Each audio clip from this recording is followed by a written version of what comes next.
उसमें। और यही रंगमंच की मौलिकता है और यही उसकी खूबसूरती, यही उसकी ताकत भी है। बिल्कुल सही बात है। तो आपने इतने नाटक किए हैं, आपने डायरेक्शन भी किया है, तो आप बताइए कि जिसमें आपने परफॉर्म किया एज एन एक्टर, अब तक का आपका सबसे प्रिय नाटक कौन सा है या प्रिय किरदार आप बताना चाहेंगे? गिद्ध नाटक अभी जो किया था, जी उसके पहले मैंने मुख्यमंत्री का बोला, जी मुख्यमंत्री जी हाँ। तो है ही, लेकिन 16 साल बाद जब गिद्ध किया तो उसमें जो पापा का रोल किया था वो कमाल। मतलब हमें, चूंकि अब वो पुराने नाटक तो है ही, लेकिन अभी उसको किया था। सभी अच्छे लगते हैं ऐसा नहीं बोल सकते, लेकिन अब चूंकि चुनना है किसी सुनना को, है। तो मुख्यमंत्री को भी मैं चुनता हूँ और गिद्ध में जो पापा का रोल किया था जी उसको भी चुनता आपकी एक नाम है जो हर बार हमें सुनने को मिलता है, कई बार सर को चिढ़ाने के लिए मैं भी, या जब भी हूँ। सर का बर्थडे होता है तो हमेशा केक पर एक ही नाम सुनेंगे हम, रॉकी बाबा। हम्म।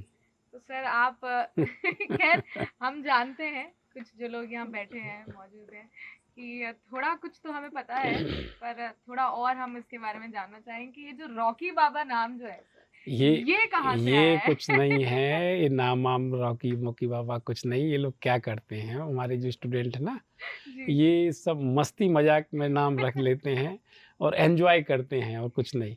तो वो एंजॉयमेंट में जिनका जो प्यार मिलता है उसमें मुझे मज़ा आता है, वो प्यार का नाम है रॉकी बाबा, बाकी कोई दादागिरी नहीं है ये, आए समझ नहीं, में। मुझे सर ऐसा भी लगा कि शायद जो मैम है, हाँ सर की जो वाइफ है, हाँ हाँ। हम थोड़ा सर की शादी भी बहुत इंटरेस्टिंग है, उसके बारे में भी जानना चाहेंगे। आज मैं सुबह से सोच रही थी, बाकी किसी सवाल में कुछ कंफ्यूजन मैंने कहा सब हो जाएगा, ये जो सवाल है कि सर की शादी जो है सर की नौकरी लगने से पहले हुई या नौकरी लगने के बाद, ये मुझे बड़ा परेशान कर रहा था। फिर मैंने कहा चलो ऑन द स्पॉट ही पूछ लेती हूँ। शादी तो नौकरी लगने के बाद हुई है, लेकिन नौकरी उस समय, शादी तो परमानेंट हुई, नौकरी परमानेंट नहीं परमानेंट। थी। अच्छा। नौकरी हमारी, मुझके आपको बता दें, 1986 में मुझे 150 रुपये इस विश्वविद्यालय में मिलते थे इस डिपार्टमेंट के। पैसे मेरे लिए महत्वपूर्ण नहीं थे, ना आज है ना उस समय रहे। जी काम से मतलब था, तो 150 रुपये मिलते थे कि आयु से कोई एक स्कॉलरशिप आती थी। उसके बाद मुझे 600 रुपये मिले, फिर स्कॉलरशिप भी बंद हो गई। तो विश्वविद्यालय ने मुझे 600-800 रुपये महीने पर रख लिया। होते होते ऐसे ही वो बढ़ती गई और टेम्परेरी रूप में मैं एक चांगो कांगो वादक के रूप में यहाँ पे काम करता रहा। सो उसमें भी मुझे बहुत गर्व है कि मैं इस विश्वविद्यालय में एक चांगो कांगो वादक के रूप में काम कर रहा था। मैं उसको और इस आज के पद को अलग नहीं मानता। वो ज़्यादा उस समय बड़ा था, ये यदि आज बड़ा है तो इससे बड़ा आज भी वो पद है, क्योंकि उसके कारण मैं इधर हूँ और सतत काम करता रहा। और जो शादी की बात है, तो हुआ ये था कि वो बड़ा इंटरेस्टिंग किस्सा जी। है। वही तो सुनना चाहते हैं मैं हम। बनारस में था और मेरी वाइफ के भाई की शादी मेरे मामा के लड़का की लड़की से हुई। तो ये बारात लेके लोग आए थे ग्वालियर से और मेरे जो मामा के एक लड़के हैं वो इनको लाइन मार रहे थे। तो वो मुझसे बोलते थे, यार जाके इस लड़की का नाम पूछो और ज़रा गिलास जूस दे आओ। रात भर जो ये सब चलता है, मैं उनकी तरफ से चपरासी जो करता काम करे, तो मैं वो कर रहा था और ये मेरा कभी ध्यान नहीं था ऐसा कुछ भी। तो ठीक है, उनका अपना लाइन मारना जो भी था वो चल रहा था। तो ये सब तो हो गया, चूँकि लड़की वाक़ई अच्छी थी, तो वो हाँ, तो अब वो लगे हुए थे कोशिश में। लेकिन रिश्ता ऐसा था कि उनके भाई की शादी उनकी लड़की से, बड़े भाई से हो रही, तो वो रिश्ते में ऐसी शादियाँ होती नहीं, ये सब रिवाज है। जी तो ये बात आई गई हो गई, उनकी बात वहाँ नहीं पटी। 2-3 साल बाद में एक अंधा योग नाटक इस यहाँ पे हमारा यूनिवर्सिटी में पुराना ओल्ड ऑडिटोरियम है, उसमें नाटक कर रहे थे। तो लगभग 2 ढाई बजे के समय था और नाटक की रिहर्सल चल रही थी। मैं उसमें म्यूजिक कर रहा था, जगदीश शर्मा जी उसको डायरेक्ट कर रहे थे और बाकी आर्टिस्ट सब हमारे थे उस समय के। तो मुझे किसी ने बताया कोई आपसे मिलने आया है। तो मैं बाहर निकला पीछे गेट से, तो मैंने देखा कि एक दादाजी हैं और उनके साथ एक कोई यंग लड़का है जो मेरी वाइफ का भाई भाई था। तो मैं देखा, पर हमें लगा इनको कहीं देखा है। तो बोले मैं ग्वालियर। अरे मैंने कहा हाँ हाँ, तो एक ग्वालियर। मैंने उनके पैर छुए क्योंकि वो मेरी भतीजी के ससुरे हुए। तो पैर छुए तो बोले, हमने कैसे आपका आना हुआ, आइए चाय आय की बात हुई। तो बोले नहीं, मैं आया था, वो आपके घर गया था, तो माँ बाप ने आपके बोला कि भाई लड़के से मिल लो। हमने किस बात में? बोले शादी के संबंध में। हमने किसकी के लिए? आपकी। तो हमने की लड़की? बोली मेरी। हमने अच्छा। तो फिर हमने फ़ोटो दिखाई, तो फिर मुझे वो पूरी यादें वो जूस देना ताज़ा हो गई। और वो मिठाई खिलाना। तो वो जो उधर उनकी हमारे भाई की शादी उनसे फ़ेल हुई थी, तो हाँ, तो वो यहाँ पर सेट हो हाँ, गई। सेट ऐसी हुई, वो फ़ोटो देखे तो वो हमें एकदम तुरंत मैंने हाँ कह दिया, मतलब कुछ इफ बट की बात ही नहीं। तो वो तुरंत ही हाँ, हाँ बोल हाँ, तो बोले मतलब हमने कि हाँ भाई आप आए और शादी हो गई। तो बोले कि पक्का? हमने यहाँ बोले आप फिर आपके घर नहीं, आपने घर करके गए थे? उन्होंने बोला लड़का तैयार है। तो कहते क्योंकि मैंने और इसके पहले ना मेरी कहीं शादी की बात चली थी, ना मैंने कहीं ऐसा सोचा था और ना कुछ, लेकिन वो देखा और बस एकदम मैंने हाँ कर दिया फ़ोटो देख के। और हमने ये तो वही लड़की है। तो सिर्फ जूस देने हाँ, गए। जूस जिसको मैं दूध किसी और के लिए जूस और मिठाई खिला रहा था। तो मैंने हाँ कर दी, तो हाँ कर दी तो फिर पक्की हो गई शादी। और उसके बाद फिर वो उस समय ये टेलीफ़ोन मोबाइल हुआ नहीं करते थे, एसटीडी चलती थी। जी। तो दौड़ चला, तो 2-2 घंटे फिर एसटीडी पे बातचीत शुरू हो गई। और फिर उसके बाद फिर मैं ग्वालियर गया कि भाई मैं लड़की से तो मिल लूँ भाई, उसको मुझसे करनी है कि नहीं? मुझे तो करनी है उससे, उसको करनी कि नहीं? तो वो भी उसी तरह से हमारी जिनका नाम हमारी वाइफ़ का अनीता नाम है, अनीता। जी। ये लोग बर्मा लिखते हैं वहाँ पर, तो हैं सोनी ही। तो वहाँ पे हम गए तो ये साड़ी-वाड़ी पहन के जैसा ट्रेडिशनल होता है, पलंग के किनारे बैठना, मेरा जाना, घर के हाँ, घर के ट्रे बाकी लेकर आना। हाँ, घर के बाकी लोगों का गायब हो जाना, फिर ना पीछे से कोई छोटा-सा भतीजे का आ जाना, है ना? है ना? बुआ-बुआ कहती, वो सब हुआ। उनके भतीजे का नाम चेतन, वो आ गया। तो बस मैंने इतना ही पूछा कि और कभी ग्वालियर में मैंने इतने जब से शादी हुए 25-30 साल हो रहे हैं, कभी इतना पानी नहीं देखा, इतना पानी कभी गिरते हुए। मैं गया उनके पंखे से पानी गिर रहा था। बोले कि वो खुद बोले कि कभी इतना पानी नहीं गिरा है। उनके घर तक हम कैसे पहुँचे हैं, जिस होटल में रुके वहाँ से छत्ता-वत्ता लगा के भीगते-भागते पहुँचे, वो पानी गिर रहा था भयंकर। तो वो दिन भी याद है, ये साड़ी पहन के पहनी, वो साड़ी भी याद है हमें बढ़िया, वो क्या कलर बात उसके, है। और बहुत सुंदर लग रही थी, इसमें कोई शक नहीं।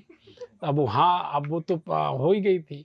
फिर उसके बाद मैं उधर से चूँकि बहाने से गया था, को एनएसडी जाना था मुझे, जी। कोई काम था एनएसडी में कुछ, तो उधर दिल्ली गया, फिर ये सब मुलाकात हुई और बस फिर शादी की डेट फिक्स हो गई। और 21 फरवरी को मुझे याद है कि भारत वेस्ट इंडीज़ का मैच था उस दिन ग्वालियर में, और उस दिन भारत जीत गया था। तो मेरे बारात में जहाँ 50 लोग गए थे, तो 5 एक हज़ार लोग नाच रहे थे। तो मुझे समझ में नहीं आया कितने बाराती कहाँ से आ गए।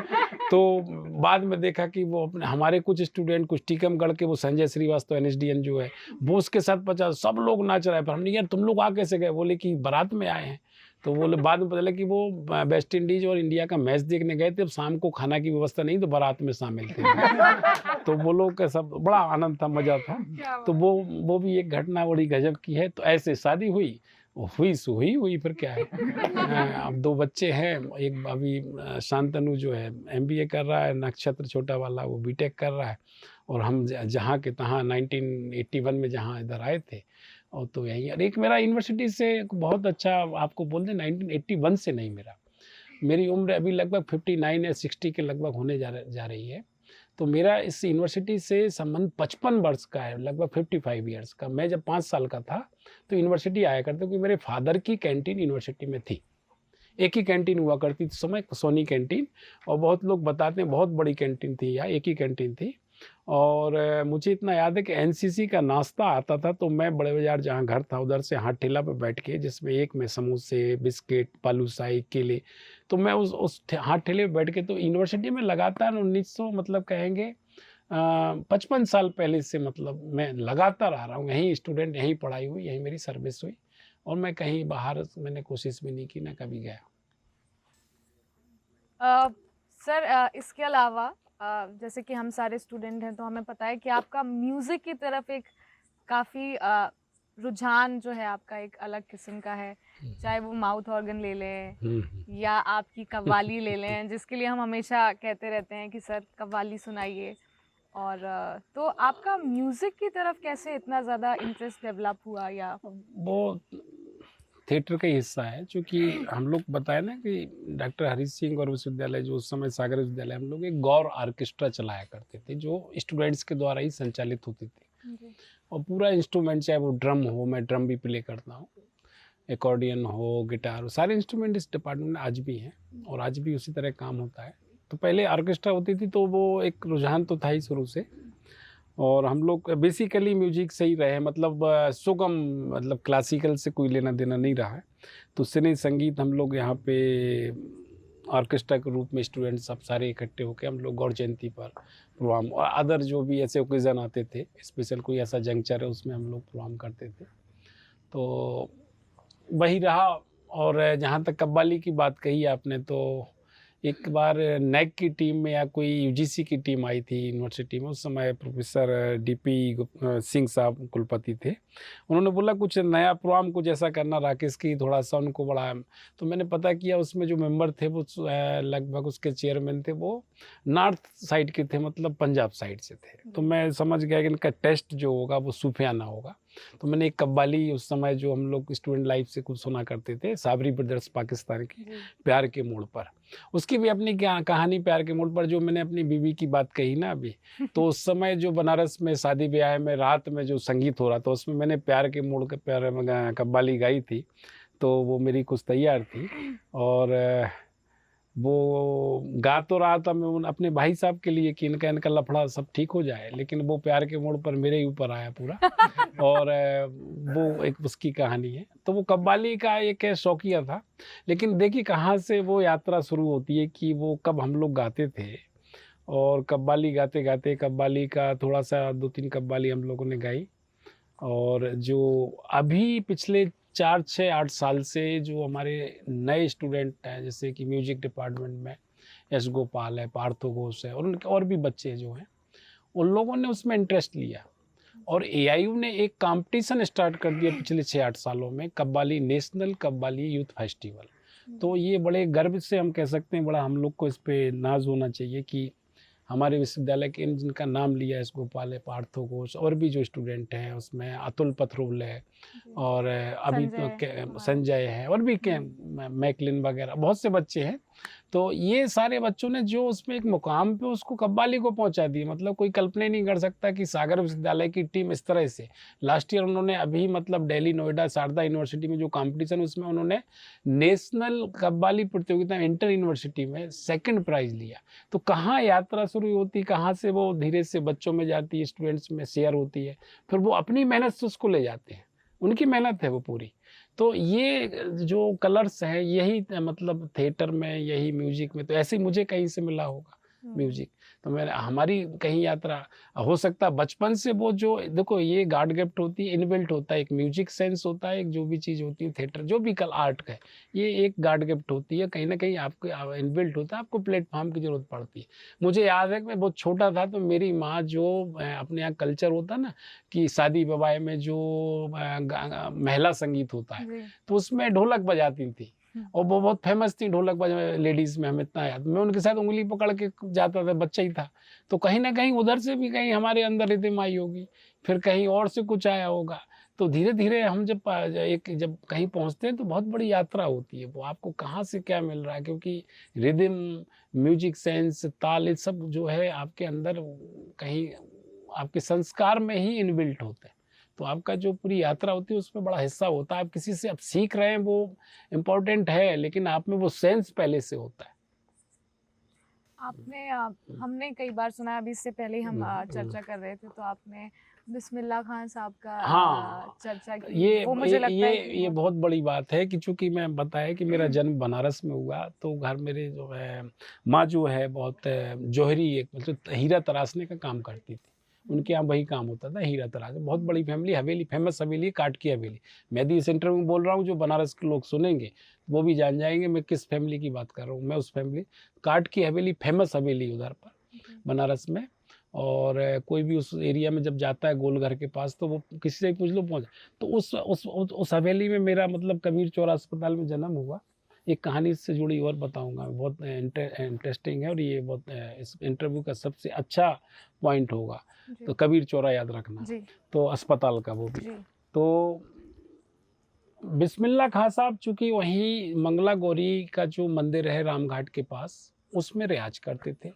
मैं तो उनके सामने बच्चा था ही, लेकिन वो घर में जब कुछ इस तरह की, चूँकि जौहरी फैमिली बहुत फेमस वहाँ पे हमारी माँ की, तो कुछ शादी विवाह कुछ इस तरह का होता था, तो उनका ऐसे फंक्शन को बड़े सम्मान के साथ उनको बुलाया जाता था, बिस्मिल्लाह खां साहब को। और उनका जो संगीत जो शहनाई वादन उस समय हुआ करता था, तो ये बहुत पूरे परिवार के लिए और उस एरिया के लिए बहुत गर्व की बात होती थी। लेकिन मुझे तो अब समझ में आ रहा है कि वो व्यक्ति इतने उस समय तो बच्चा था, लेकिन मेरा सौभाग्य है कि मैं उनके आस-पास खेला हूँ। जब वो रियाज़ के मतलब वहाँ कुछ प्रोग्राम कर रहे हैं, तो मैंने उनको देखा है आप पास से। तो मैं तो अपनी मस्ती में रहता था, तो एक ये। दूसरा अभी मैंने कौन-सा कबीर चौरा कबीर चौरा। अस्पताल। एक आज से मैं बहुत ऑथेंटिक बात कर रहा हूँ। इंडिया टुडे आपने एक किताब जो छपती, इतनी बड़ी मैगज़ीन है, न्यूज़ एक प्रकार है ना। इंडिया टुडे में मैंने बहुत आज से 20, 25, 30 साल पहले, याद नहीं, एक लेख पढ़ा था। और उस लेख में ये लिखा था कि कबीर चौरा जो एरिया है उधर का, बनारस का, उस एक गली है कबीर चौरा, जिसमें बड़े-बड़े कलाकार दिए उस गली में। उस गली का कुछ प्रभाव है, जिसमें इंडिया के टॉप कलाकार दिए। और उसमें लेख में उसमें उन्होंने जिन्होंने भी लिखा दिया, इंडिया टुडे में यदि उनके पास प्रिजर्व हो, मेरे हम उसको रख नहीं पाए, तो उसमें लिखा था कि इस गली में जो भी पैदा होता है, इस एरिया में जो भी पैदा होता है, वो कला की दुनिया से कहीं ना कहीं जुड़ता है। तो ये लेख मैंने पढ़ा था। बहुत दिनों बाद जब मैं यहाँ इस डिपार्टमेंट में नौकरी कर रहा हूँ, तो उस लेख का याद आया। तो मैंने अपनी माँ से पूछा कि मैं कहाँ पैदा हुआ था, तो बोले कबीर चौरा। तो वो लेख मुझे याद आया कि देखो वो कितनी सत्यता थी उस राइटर के लिखने में, कि जो इस एरिया में पैदा होता है वो कहीं ना कहीं जाके कला से जुड़ता है। तो मैं आज कला डिपार्टमेंट जुड़ा हूँ, नौकरी कर रहा हूँ। तो ये मुझे ये एक इंसिडेंट भी हो सकता है, लेकिन उनके लेख की याद आती है, बड़ी बात है। तो कबीर चौरा अस्पताल में पैदा हुआ। और अब जो बात आई, तो ये कहीं हो सकता है ये भी कारण हो। और ये तो 100% है कि वहाँ पे जो माहौल था म्यूजिक का, वो सब वो कहीं न कहीं से हम इनबिल्ट हमारे अंदर आए, संस्कार में आए। बिल्कुल। तो ये उसका रहा है। तो जो क्या म्यूजिक का सेंस है आपको बचपन से बिल्कुल, है? बिल्कुल बचपन से ही रहता है भले वो। हम कहें कॉन्शियस माइंड या सबकॉन्शियस देखो माइंड में, मैं वो फिर आ ही हाँ, बिल्कुल जाता है, आ आ जाता ही है, आ जाता है। जाता है। जैसे हम कहें कि लता जी बहुत महान गायक थीं या हैं, जी। ठीक है? तो ये तो एक तो उसका एक पक्ष हो गया। वो इसलिए महान नहीं कि बहुत अच्छा गाती हैं, वो इसलिए महान है कि हम बहुत अच्छा सुन के जानते हैं हम लोग। तो ये एक सेंस सब में होता है, लेकिन उसको परफॉर्मर परफॉर्म करता है। तो लता जी बहुत अच्छा गाती हैं, लेकिन बहुत अच्छा पहचानते आप हैं, इसलिए उतने ही महत्वपूर्ण आप भी हैं, इसलिए वो महान है। तो ऐसे ही सेंस सब में होता है, और सेंस गॉड गिफ्ट होता है, वो इनबिल्ट बचपन से संस्कार में ही मिलता है। तो वो कहीं न कहीं से मिले। और यात्रा कुछ पॉइंट याद रहते हैं कि अपन को यहाँ से ये हुआ, यहाँ से हुआ, तो हम बता देते हैं, लेकिन उसकी यात्रा कहीं न कहीं, शुरू जैसे कहीं 2 से सुरों शुरू। के बीच में कुछ श्रुतियाँ होती हैं, हम्म। 16 श्रुतियाँ हैं या जो भी हैं, तो दिखती नहीं, लेकिन यात्रा करती हैं वो स्वर, एक स्वर से दूसरे स्वर पे जाने की। ऐसे ही जीवन में कोई भी आप कोई भी काम करते हैं, तो वो उसके बीच में हिडन होती हैं, वो दिखती नहीं है, लेकिन वो उनकी बहुत बड़ी भूमिका होती है। तो एक अभिनेता की एक लर्निंग प्रोसेस, या कहना चाहिए उसके परिपक्व होने में म्यूजिक का एक बहुत हुँ, गहरा देखो प्रभाव पड़ता ये है, या बहुत। म्यूज़िक हुआ, स्कल्पचर हुआ, फाइन आर्ट्स की जितनी भी मतलब जो भी आर्ट फॉर्म है, हम्म, आर्ट फॉर्म से मतलब चाहे वो पेंटिंग हुई, म्यूजिक हुआ, थिएटर हुआ, कुछ भी, ये सब एक ही चीज़ है। ये अलग-अलग एक प्रकार से माध्यम है अभिव्यक्ति को व्यक्त करने के। एक बहुत अच्छी पेंटिंग को देख के एक बहुत अच्छा संगीतकार म्यूजिक क्रिएट कर देता है। एक बहुत अच्छा संगीत सुन के एक बहुत अच्छा पेंटर एक बहुत अच्छी पेंटिंग बना देता है। तो वो डेप्थ और वो शार्पनेस यदि आप में है, तो अलग कुछ नहीं, अब माध्यम है बताने के, लेकिन सारी चीज़ें वही हैं। वही उसके डेप्थ में है, वही उसके जिस्ट में है। वो एक कलाकार समझ सकता है, तो वो थोड़ी-सी एक समझ की बात आती है। हर आदमी हो सकता है उस तक ना पहुँचे। और म्यूजिक, थिएटर, ये सब एक ही चीज़ है, पेंटिंग एक ही चीज़ है। स्कल्पचर एक कलाकार, एक बहुत अच्छी फ्रांस की एक कहानी है, अ, उसको मैं सुनाऊँगा कि एक छोटी-सी कहानी है, फ्रांस की है, वो किसकी जी। मुझे नहीं मालूम, कि एक बच्चा रोज़ स्कूल जाता था और उसको जंगल में कहीं से खट-खट ठोकने की आवाज़ आती थी। एक दिन उसने जाके देखा, एक बूढ़ा आदमी किसी सफ़ेद पत्थर को ठोक रहा है। कई दिन तक वो ये करता है। एक दिन उसको वो आवाज़ नहीं आती है। फिर वो जाकर देखता है कि वो दादाजी जो थे, वो बेसुध अपने आँखें खोले निश्चिंत होकर लेटे हुए हैं और वो सफ़ेद पत्थर में की जगह एक उड़ता हुआ घोड़ा बना हुआ है, बिल्कुल लग रहा था अभी उड़ जाएगा। तो बच्चे ने पूछा, दादाजी आपको कैसे पता था कि इस पत्थर के अंदर एक घोड़ा छुपा हुआ है? कहानी यहाँ ख़त्म हो जाती है। तो ये इस तरह की चीज़ें हैं कि अब को इसको किस ढंग से कोई लेता कि देखिए उस बच्चे का जो बहुत भोलापन पन। कह लें, हाँ, अबोध जो बाल हम्म। और वो कलाकार का वो उससे बातचीत करना। तो हर जगह आर्ट है, हर जगह उसको समझने की बात है। ये बड़ी छोटी-सी बात बड़ी बात कहती। तो वो शार्पनेस के ऊपर है कि आप कहाँ पर, कैसे, किस तरह से म्यूज़िक में और थिएटर में इसको देखते हैं। ये तो आप अभी इस इंटरव्यू को थोड़ा सा लाइट बनाते हैं हाँ, और हाँ। ला क्योंकि हाँ। म्यूजिक की इतनी ज्यादा बात हो चुकी है और हम सारे जो स्टूडेंट्स हैं कई बार सर से जिद कर बैठते हैं कि सर नहीं आज तो आपको कव्वाली सुनानी पड़ेगी, अच्छा। आज तो मुझे आज फाइनली वो मौका मिला है और हाँ। बहुत वक्त हो गया जब से मैंने सर की हुँ। आवाज में कुछ सुना नहीं। एक्चुअल मैं आपको बता दूँ बहुत स्पष्ट कि म्यूज़िक मैं सिर्फ़ उतना ही जानता हूँ जितना थिएटर के लिए आवश्यक है। हालाँकि ऐसा नहीं है, उससे ज़्यादा जानना चाहिए और उसमें आवश्यकता मेरी अपने हिसाब से है वो। जी। थिएटर की तो बहुत बड़ी आवश्यकता होती है, वो तो बिना म्यूज़िक के थिएटर, थिएटर के बगैर म्यूज़िक सब उस इनबिल्ट है। तो मैं अपने शौक के लिए ज़रूर गाता हूँ। वो ज़्यादा और मैं बदमाशी भी बिल्कुल स्पष्ट बोल दूँ कर दूँ, मैं 1 या 2 गाने उस समय गाता था और मैंने अभी 1 या 2 कव्वाली इधर पकड़ ली, वही गाता हूँ। ठीक है? और मेरा उसमें कुछ वो नहीं है, तो कभी अवसर मिलेगा तो सुनाएँगे। अभी सर इंटरव्यू के आप भी दरमियान हारमोनियम है नहीं और वो हम सब बैठे हुए हैं। वो अगर आप ये वाली जो है कव्वाली प्यार के मोड़ पर जो आप मैम को सुनाया करते थे, हाँ, तो हाँ। अगर आप सुना दें हमें। देखो कब मूड की बात है और ऐसा कुछ नहीं है, सुनाने को सुना भी सकते हैं। लेकिन अब पता नहीं कैसा क्या होगा, मैं बहुत ज़्यादा रियाज़ करता नहीं हूँ और देख ले रहा हूँ कि यदि हो कानों जाए। को अच्छा लगेगा। बस, बस।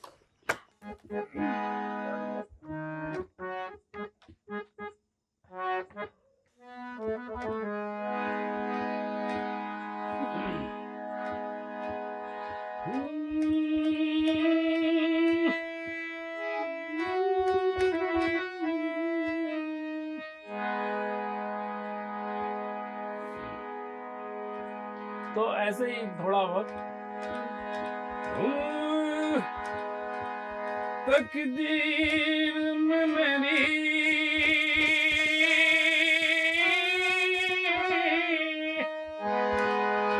हर चैन से जीना लिख दे, डूबे ना कभी मेरा सफीना लिख दे। ये नात हम लोग गाते थे, बड़ी लंबी है, थोड़ा सा भी नहीं लेंगे। जो आपने प्यार के मोड़ पे बोली वही मैं थोड़ा सा